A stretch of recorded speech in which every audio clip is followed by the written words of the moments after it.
రేపు ఉపవాసం అంటే ఏమిటి అంత అల్లరి ఉంటుందా అనిపిస్తుంది మనకి. కానీ చిత్రం ఏమిటో తెలుసా అండి, అసలు ఉపవాసం అన్న మాట ఎందుకు వచ్చిందో మీరు తెలుసుకోవాల్సి ఉంటుంది. ఉప అంటే సమీపమనందు, వసి అంటే నివసించుట.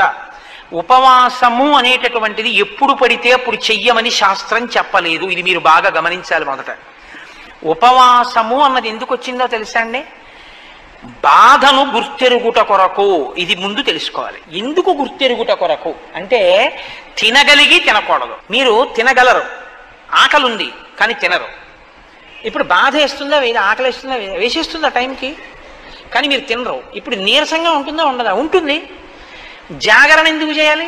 నిద్ర వస్తుంది కానీ పడుకోరు. ఎందుకు పడుకోరు? ఇంట్లో అన్నీ ఉన్నాయి, చక్కగా పడకుంది అన్నీ ఉన్నాయి, కానీ పడుకోరు.